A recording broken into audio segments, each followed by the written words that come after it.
this is a very good thing to know if you're having a discussion with your wife. And men get frustrated with women sometimes because women on average have higher levels of negative emotion.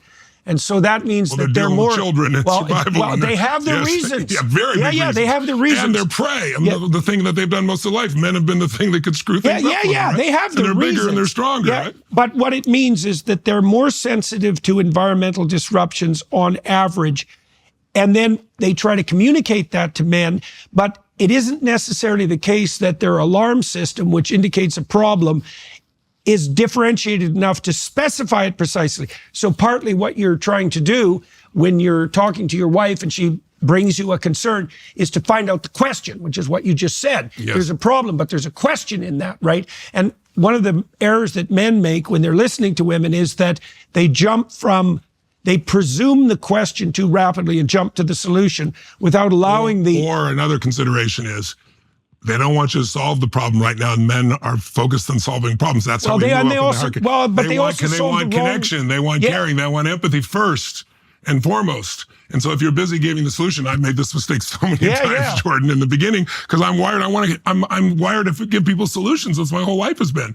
But for my wife or for any woman, even my daughter came in earlier, and it wasn't about solving. It was about bringing presence to her. Yeah. It was about her being comforted. It's about me feeling her and her feeling that I feel her. Well, and that solves it by itself, because women get together and oftentimes they don't solve the problem. They just say, I can't believe you're going through this. I don't know how you do it. And that nurtures them so they can return to their natural self where they're able to deal with all these things. So women are unbelievable. Men are, tend to be single focused, as you well know. They have diffused awareness. They could be here and hearing what's going on with a kid and what's happening to you and what's going on here together. That blows my mind what we're capable of. But with it comes an enormous burden. And what we need to understand is, as men, is we don't carry that same burden. We can end things more easily. Women tell us how to be alive. Because men can go for the target and get there, celebrate, and it's over, Women bring the life to everything. So we miss out on that when we make the illusion of we're just going to solve this. It's why not just men and women, all of us have different models of the world, as you well know. And so the more I can understand your model of the world, the more I can support you, love you, influence you in a positive way towards what you want. So to me, to influence another person, you have to know what already influences them. Like most people are good.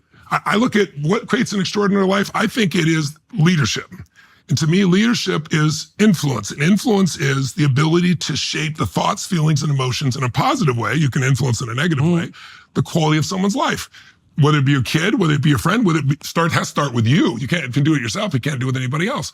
So if influence is that, you got to know what influences people. Most people, you have 3 children? How many children do you have now? I'm sorry? 2. 2 children, right? Yeah. So I met Michaela, so I know her.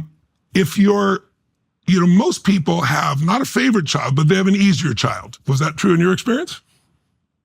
Well, Michaela was more difficult, but she was ill. Okay. Right. Apart from that, I wouldn't say so. Okay. Most people tell me, well, I had an easier child, and they laugh.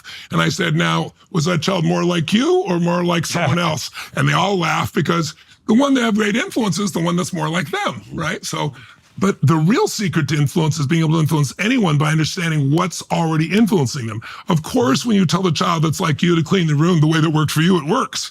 The other one goes read between the lines, right? Because they have a different personality, different way of being. So my whole focus is enter people's worlds where they are by understanding their model of the world, as opposed to trying to impose yours and wondering why it doesn't go anywhere. If I can align your needs, your desires, your outcomes with what we're doing together in a company, in a family, in anything, then we're going to have enormous harmony, and there's less friction. Of course. So you're going to go from where you are to where you want to be 10 times faster. Of course. Yeah, you want everybody to be rowing in the same direction. Yes. Even if they're in their own boat.